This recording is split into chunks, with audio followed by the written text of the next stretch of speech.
मजबूत भारत, सशक्त लोकतंत्र और निर्णायक सरकार से भी भारत विरोधी लोगों को हमेशा दिक्कत और तकलीफ रही है। दुर्भाग्य की बात यह है कि इन देश विरोधी गतिविधियों में देश की सबसे पुरानी पार्टी कांग्रेस पार्टी भी अब शामिल हो गई है। जनता द्वारा बार बार नकार दिए जाने के बाद अब राहुल गांधी इस देश विरोधी टूल किट का परमानेंट हिस्सा बन गए हैं। एक ओर आज भारत जहां प्रधानमंत्री मोदी जी के नेतृत्व में दुनिया की 5वीं सबसे बड़ी आर्थिक महाशक्ति बन रही है, वहीं जहां G20 की बैठक आज भारत में हो रही है, वहीं दूसरी ओर राहुल गांधी विदेशी धरती पर देश का अपमान कर रहे हैं, सदन का अपमान कर रहे हैं, देश की पूर्ण बहुमत से चुनी हुई सरकार का अपमान कर रहे हैं और देश के 130 करोड़ जनता का अपमान कर रहे हैं। ये देशद्रोहियों के हाथों को मजबूत करना नहीं है तो और क्या है। राहुल गांधी जी, आपने विदेश की धरती पर कहा कि भारत में लोकतंत्र खत्म हो गया है और यूरोप और अमेरिका इसमें दखल देना चाहिए। इससे शर्मनाक बात क्या हो सकती है। किसी दूसरे देश से भारत के आंतरिक मामलों में दखल देने की मांग करना भारत की संप्रभुता पर हमला है। मैं राहुल गांधी से जानना चाहता हूं कि यूरोप और अमेरिका को भारत के आंतरिक मामलों में दखल देने के लिए उकसाने के पीछे उनकी मंशा क्या है।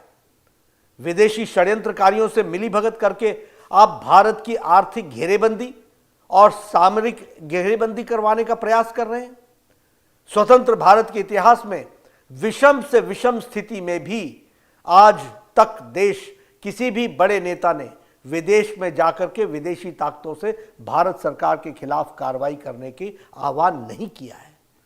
राहुल जी, आपको यह कृत्य स्वतंत्र भारत के इतिहास का सबसे गंभीर मामला है।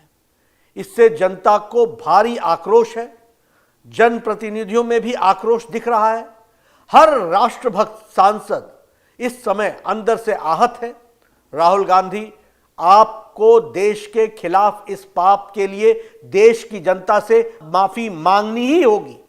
अब स्पष्ट हो गया है कि मणिशंकर अय्यर का प्रधानमंत्री नरेंद्र मोदी जी को हटाने के लिए पाकिस्तान से मदद की गुहार लगाना और सलमान खुर्शीद का मोदी जी को हटाने के लिए विदेशी मदद की मांग करना उनकी व्यक्तिगत सोच नहीं थी, बल्कि यह कांग्रेस की सोची समझी और उनके शीर्ष नेताओं की यह सोच रही है। यह बात उजागर होती है।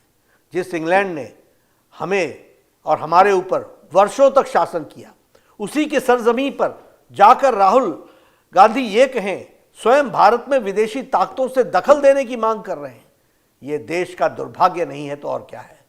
मुझे संदेह है कि राहुल गांधी भारत के लोकतंत्र की कितनी जानकारी रखते हैं, कितना समझते हैं। अच्छा होता स्वतंत्र भारत के लोकतांत्रिक इतिहास को यदि राहुल गांधी सही तरीके से पढ़ते और उन्हें पता चलता कि लोकतंत्र की हत्या किसने की है और लोकतंत्र की रक्षा किसने की है। राहुल गांधी जी, आप आपातकाल के इतिहास को पढ़िए।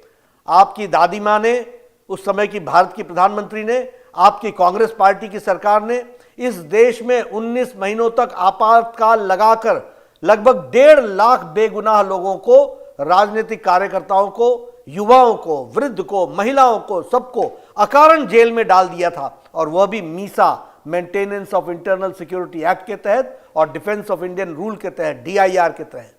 तब बोलने पर प्रतिबंध था, लिखने पर प्रतिबंध था, मीडिया पर प्रतिबंध था, फिल्मों पर प्रतिबंध था, गायकों पर प्रतिबंध था। न जाने किन गुनाहों के लिए किस किस पर प्रतिबंध लगाए गए थे।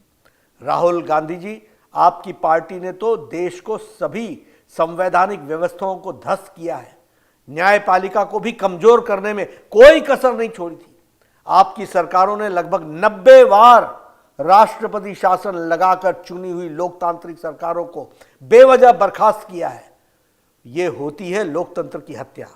राहुल जी, आपकी पार्टी के द्वारा जिस ढंग से आपातकाल को लगाकर देश के संविधान को समाप्त करने का प्रयास किया गया, उसका प्रतिकार इसी देश की जनता ने किया था। आपके शासन को उखाड़ फेंका था, किसी विदेशी ताकत ने नहीं। राहुल गांधी जी, आप विदेशी धरती पर भारत को बदनाम कर रहे हैं, जबकि आज दुनिया में भारत को सलाम कर रही है दुनिया। इटली के PM ने हमारे प्रधानमंत्री नरेंद्र मोदी जी को सबसे लवेबल पीएम कहा है। वर्ल्ड बैंक से लेकर आईएमएफ तक ने भारत के विकास गाथा की सराहना की है। जर्मनी के चांसलर ने भारत के विकास को अद्भुत बताया है। अमेरिका, फ्रांस, जापान, ऑस्ट्रेलिया, रूस, ब्रिटेन, यूएई, सऊदी अरब सहित तमाम देश प्रधानमंत्री नरेंद्र मोदी जी के नेतृत्व की सराहना कर रहे हैं। लेकिन राहुल गांधी जी, देश का अपमान आप कर रहे हैं। यह है राहुल गांधी की समझ। यह है राहुल गांधी कहते हैं कि भारत राष्ट्र नहीं बल्कि राज्यों का एक संघ है, जिसे राष्ट्र के रूप में भारत में विश्वास ही नहीं है। उसकी सोच पर क्या कहा जा सकता है। Rahul Gandhi ji, Bharat mother of democracy है, जिसने पूरी दुनिया को लोकतंत्र की शिक्षा दी है। दुनिया की कोई ताकत भारत के लोकतांत्रिक परंपराओं को नुकसान नहीं पहुंचा सकती है। राहुल गांधी, आज आपको, आपकी पार्टी की देश में कोई सुनता नहीं है। देश की जनता आप पर विश्वास नहीं करती है। यही कारण है कि आज आपकी पार्टी को देश से लगभग सफाया हो चुका है। जब भी भारत में संसद का सत्र शुरू होने वाला होता है, देश विरोधी टूलकिट गैंग अचानक से एक्टिव हो जाती है। कभी पेगासस की झूठी रिपोर्ट पब्लिश हो जाती है, कभी आंदोलन को भड़काया जाता है, कभी कोई डॉक्यूमेंट्री आ जाती है, कभी कोई विदेशी अखबार की रिपोर्ट को लेकर हंगामा किया जाता है। कहा जाता है कि ताली एक हाथ से नहीं बजती है, मगर मुझे ऐसा लगता है कि यह एक हाथ तो 7 समुद्र पार और दूसरा यहाँ के दोनों मिलकर के ऐसी ताली बजाते हैं। अपने देश को भी बदनाम कर रहे हैं। और मुझे इसमें कोई संकोच नहीं होता कि आखिर भारत विरोधी जॉर्ज सोरस और राहुल गांधी की भाषा एक जैसी क्यों है। आखिर क्यों पाकिस्तान और कांग्रेस की भाषा एक जैसी है।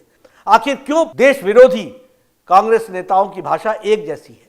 विदेशी ताकतें भारत में को कमजोर और मजबूर गठबंधन की सरकार चाहती है, ताकि वे अपनी आवश्यकताओं के अनुसार अपने फायदे में सरकार का उपयोग कर सकें। भारत को कमजोर और डीप स्टेट का षड्यंत्र है, जिसमें कांग्रेस सहित तथाकथित लेफ्ट लिबरल्स मिले हुए हैं। पर इस देश के करोड़ों देशभक्त नागरिक कांग्रेस और विदेशी षड्यंत्रकारियों की इन मंसूबों को कभी कामयाब नहीं होने देंगे। राहुल गांधी, आपको देश के खिलाफ इस पाप के लिए देश की जनता से माफी मांगनी ही होगी।